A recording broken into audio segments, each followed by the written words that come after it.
Kasaragod government JPHN nursing സ്കൂളിൽ നിന്നും nursing പഠനം പൂർത്തിയാക്കി പുറത്തിറങ്ങിയ കുട്ടികളുടെ ലാംപ് ലൈറ്റിംഗ് സെറിമണി സംഘടിപ്പിച്ചു.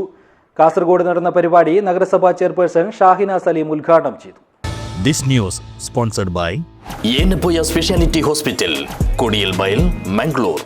കാസർഗോഡ് ഗവൺമെന്റ് JPHN നഴ്സിംഗ് സ്കൂളിൽ നിന്നും പഠനം പൂർത്തിയാക്കി ആതുര ശുശ്രൂഷ രംഗത്തെ നെടുന്തൂണായ നഴ്സിംഗ് സമൂഹത്തിലേക്ക് പ്രവേശിച്ച കുട്ടികളുടെ ലാംപ് ലൈറ്റിംഗ് സെറിമണി കാസർഗോഡ് വെച്ച് നടന്നു.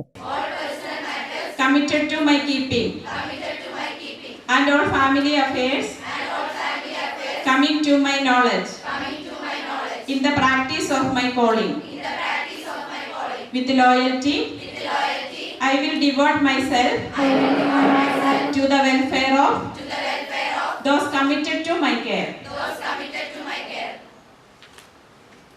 മുനിസിപ്പൽ കോൺഫറൻസ് ഹാളിൽ സംഘടിപ്പിച്ച പരിപാടി കാസർഗോഡ് നഗരസഭാ ചെയർപേഴ്സൺ ഷാഹിന സലീം ഉദ്ഘാടനം ചെയ്തു.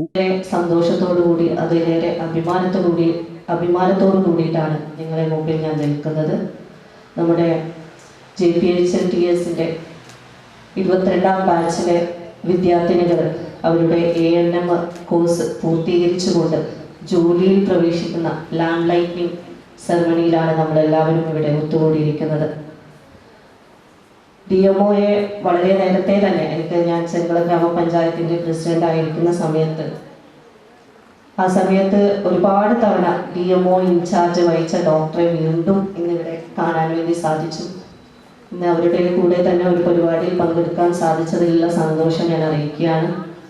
കാരണം അന്ന് ഇൻചാർജായ സമയത്തൊക്കെ നമ്മുടെ ആരോഗ്യ മേഖലയ്ക്ക് വേണ്ടി ഒരുപാട് നല്ല പ്രവർത്തനങ്ങൾക്ക് നേതൃത്വം കൊടുക്കാൻ ഡോക്ടർ രാംദാസിന് സാധിച്ചിട്ടുണ്ട്. കാസർഗോഡ് ജില്ലാ medical officer doctor AV Ramdas അധ്യക്ഷനായി.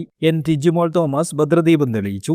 Mini Vincent, NK Ramani, MC Basheer, KV Prameela, Vishwakrishnan, Jayarajan Nair, Aishwarya തുടങ്ങിയവർ സംസാരിച്ചു. Kasaragod JPHN nursing tutor Julie James നന്ദി പറഞ്ഞു. News bureau, Kasaragod.